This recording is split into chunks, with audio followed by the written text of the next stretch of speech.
Hey everybody, welcome back. Delta Flight Gaming back with more God of War 1. Now, if I remember right,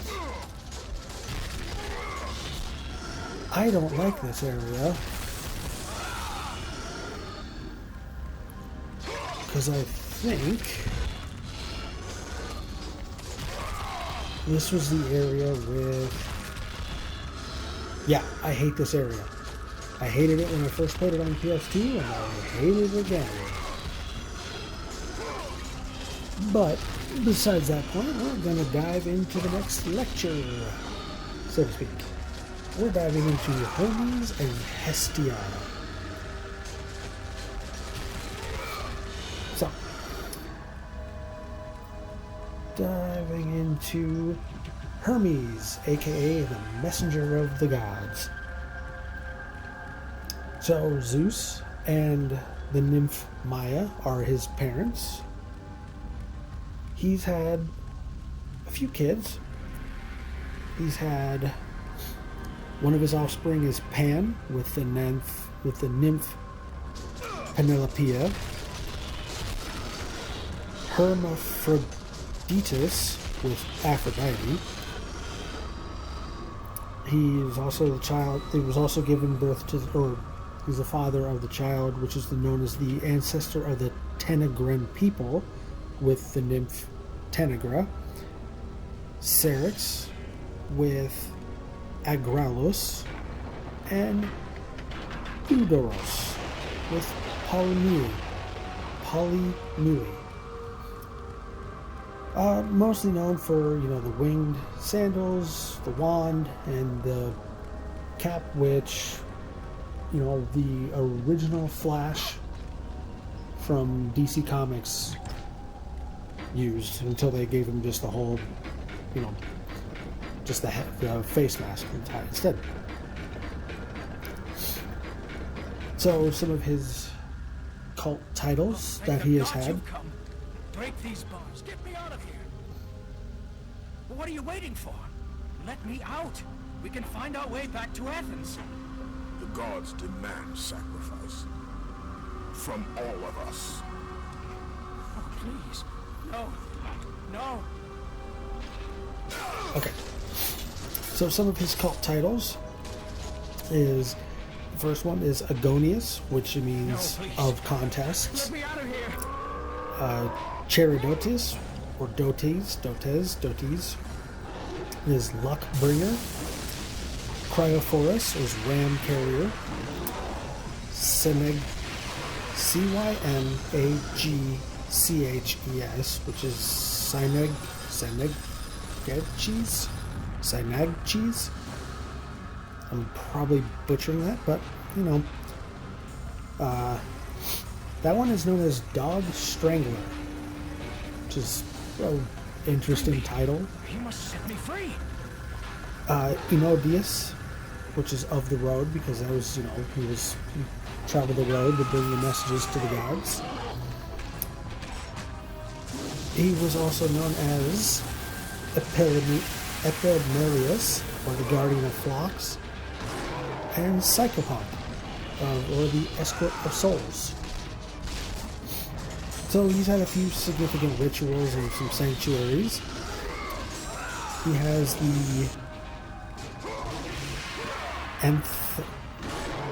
Amphisteria, which is a festival in honor of Dionysus, in which Hermes escorted the souls of the dead back to the underworld. So, they came up for the festival, and then he led them back down. The Katosine in Crete, which is a place where the games for young men under the tutelage of Hermes took place. Mount Saline in Arcadia, which is one of his birthplaces, known to be, since a lot of Greek mythology has, there's story A, there's story B. So this one, and there's many, shrines in his honor, including a very large phallus. And we'll kind of get into that a little bit later. And then the last one is the Tanagra, which is a festival in commemoration of Hermes' assistance. So basically it's like, yeah, thank you for what you've done. Here's a little festival in your name.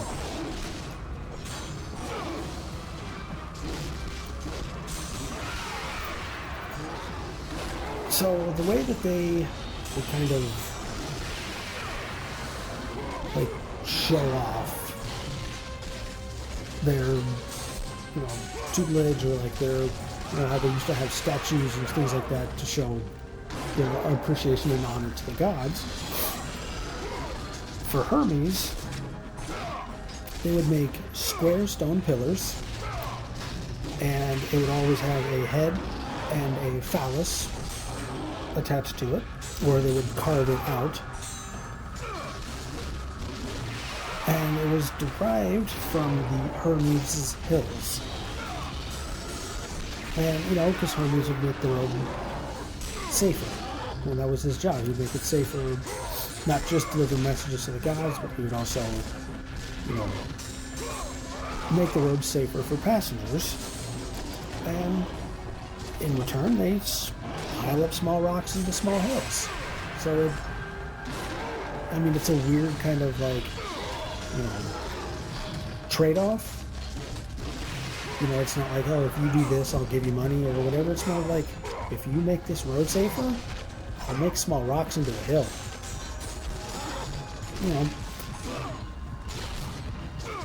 And again, he was the patron saint of travelers in both the countryside and in the afterlife, not so much just,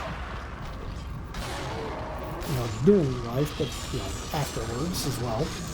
And he was also the patron saint of messengers, as in, he's the messenger himself. He's, like I said, he's also the bearer of souls. He carried the dead down to Hades and would come back up. And when it comes back to, like, the previous story with Persephone, it was Hermes who actually takes her down to Hades. It's not just kind of like you just walk down. You have to be taken down and led down. Because, the underworld is pretty big, and you can pretty much get lost. So again, he's, with him being known as the messenger of the gods, he brings messages, from one god to another, or from the gods to the people, from the people to the gods. Pretty much that was his big role. A perfect example was in the Odyssey. Hermes gives Zeus the message to Calypso that she has to release Odysseus. It's a fairly quick, simple little example. So, going back to when you see things related to Hermes, he's usually wearing what could be viewed as like a traveler's cap. A little like, almost looks like a pot lid with wings on it. Sometimes it can actually make him invisible. I didn't really know that. At first I thought it was just kind of like, he wears the hat to identify who's Hermes. There he is. He's wearing the hat, kind of deal. He's got the winged sandals, which makes him a speedster. Giving him some of those like OG Nikes or Reeboks or whatever. Like he's the old school. And then he would also have, and this is also what you see in like statues or paintings you typically would see, or on vases, reliefs, whatever. You'd see him holding a caduceus, which was basically a small staff or a small wand with wings with two snakes intertwined, which is pretty much what you see in medical, like hospitals. You see like uniforms, you have them having the caduceus, which we'll talk about later, but there's actually one with one snake and then there's one with two, and there's actually a difference between the two. Didn't know that. So, speaking of that, since we're going to that, I thought it'd be a little bit later, but it's right now. We have the Hermes Caduceus and then the Rod of Asclepius. The Caduceus, like I said, it's a winged wand with 2 intertwining snakes, and then the Rod of Asclepius is just a rod with 1 snake. And kind of how they're, well, maybe it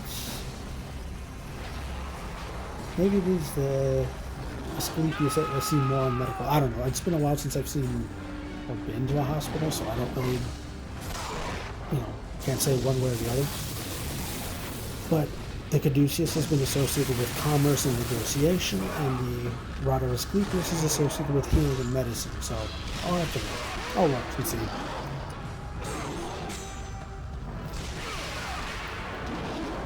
Okay. So speaking of Caduceus, we're going to go into Tiresias and the Caduceus. So Tiresias, he was a shepherd who was, tending his sheep. He was kind of minding his own business, making sure his sheep weren't wandering off or getting stolen or killed or whatever. And he just kind of happens to look over and just sees, hey, check it out, 2 snakes doing it. And either he was bored, jealous because they're getting some and I'm not, or maybe he was just like, I hate snakes. But instead he just takes his staff and he's just like, screw you, and bam, beats the female snake to death.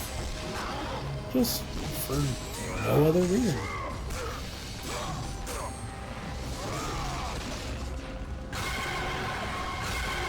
And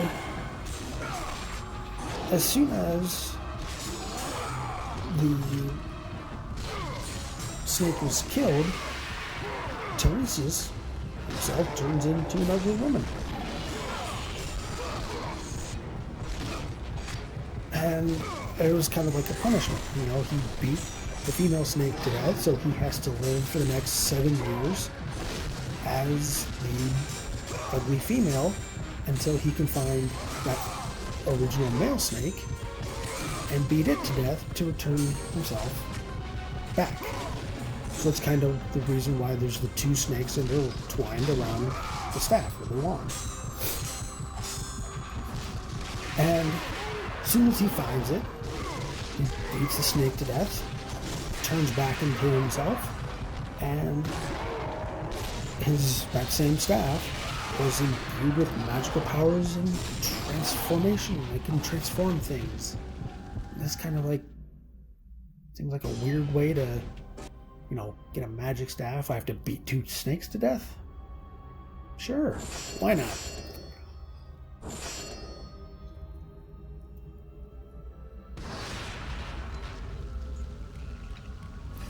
No, please. So now we're going to talk a little bit about Hermes Enodius, or Hermes of the Roads. So he got that name, Enodius, by, venerated by the travels, because he basically would help people travel through dangerous roads. He'd either help them along the path, or he would help them to just get from point A to point B, because of the fact that he was able to travel very fast. He wouldn't surprise me if he probably helped, here, I'll carry you, and all of a sudden, boom, boom, boom, 3 steps, and now you're in Crete, or wherever you needed to go. And he himself goes along the roads carrying messages to people, or from town to town, city to city, god to god, whatever. And there's a story of Hermes and Priam, which kind of goes to further show exactly what his guidance is about. Charming, he's young, he guides and protects, basically. And it just kind of shows that he's there to be helpful. You know, he's not like a trickster kind of god. He's more just like, you need help? Come on, let me help you. I got you. Then, you know, when he's not doing those duties of helping people cross roads or helping people or delivering messages or whatever, he's delivering souls to the underworld. And some of those Hermes' hills that I was talking about, the small rocks and made into hills, they were kind of also used as grave markers. So yeah, that's always a pleasant kind of analogy. So again, like I said, he was called upon in mythology by the gods to bring the souls to the underworld. Totally baked. You know, for example, he brought Persephone down when she was looking for her daughter, brought Electra down when she wanted revenge of her dad's death. And he was also kind of used in forms of like a cursed tablet. Which, well, I can kind of see it, where it's more like, if you don't be good, I'm going to put a curse on you and Hermes will visit you. Kind of spooky thing back then.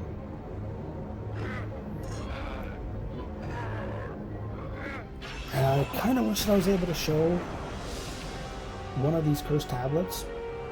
But basically,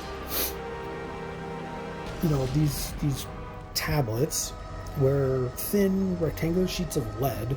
So I can kind of give you an example of what these guys were working with and how they came up with some of these ideas, because they were working with lead, more than likely barehanded. And it's not as bad as mercury, but still. But, you know, the thin sheets of lead, they'd, you know, inscribe the curses on them with, like, they'd stab or pierce the tablet with nails, or they would, you know, either they would use their hair or their, you know, the hair of the person that wanted to curse, more than likely their own, to be like, here's my sacrifice or whatever. I'm gonna cover it, or, you know, put my hair into the lead before it's hardened. You know, most of the times they were directed at, you know, like, oh, my business is kind of going down and Dave's business is flourishing, so I'm going to make a curse tablet to make sure that his business fails. Or I'm wanting to get with this girl and this other dude is wanting to get with the same girl, so I'm going to put a curse tablet on him so he doesn't get her. Or even, you know, my neighbors are playing music all hours of the night. I don't like them because they're playing music at all hours of the night, so curse tablet for you.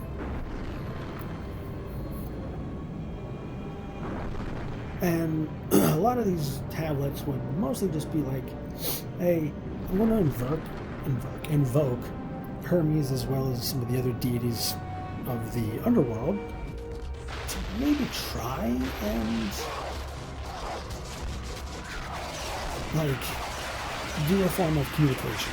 Where it's like, dude, look, I have to get up at 4 in the morning and it's, you know, 11 o'clock at night and you're playing music still. You know, I just want you to turn the music on. That's all. You know, or just stop playing music. Or, hey, look, you know, Dave, I know you're doing really well with your job, but can you go to another town and do it? Or maybe partner up? That way, you know, I'm not kicked out on the streets. Type of thing.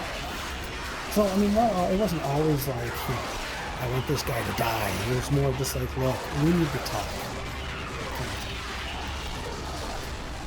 So next, we're going to go into the Amphisteria, or the Flower Festival. Now, mostly, yes, it was to honor and show patronage to Dionysus, but at the same time, Hermes was kind of involved. with it. The festival takes place in the spring when the year's wine casks were opened. And also it's another one of those. It's also supposed to symbolize the opening of the underworld.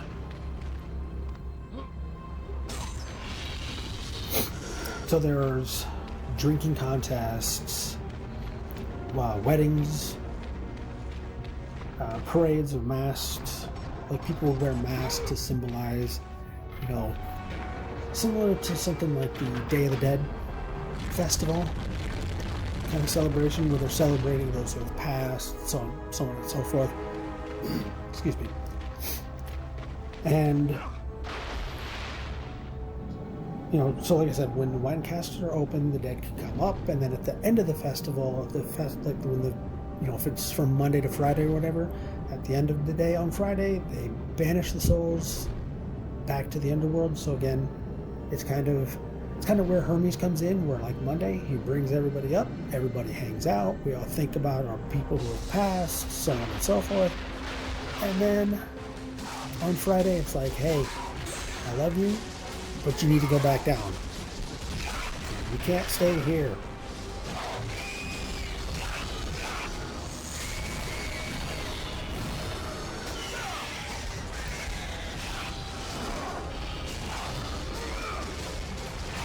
So next, we're going to quickly go across the epiphalic Hermes, which, like I said, they're little stone square pillars featuring the head of Hermes and phallic, little phallus carved onto it as well.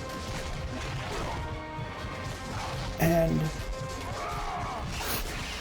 many people are under the impression that that's kind of where the Hermes' hills came from, that they were kind of erected in his name. And in all reality, it actually was more of a source of protection and fertility. And when it came to the fertility, they would put them, a lot of them would be just right outside your door to your house. They're just going to just sit outside. So people knew it was like, I'm looking to Hermes for the protection of my house, as well as maybe my wife and I are trying to have a kid, so, 2 for 1, with a coupon kind of thing. I just give you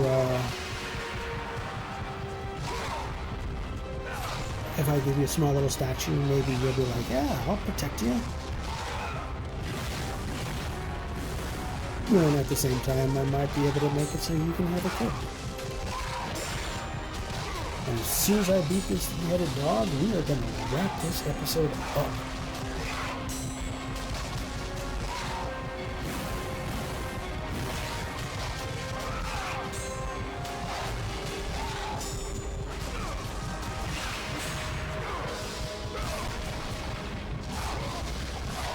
Hopefully I get some health out of it. A little bit. That's going to do it. Thank you guys for listening. Thank you for watching. If you like it, like, share, comment, and subscribe. See ya.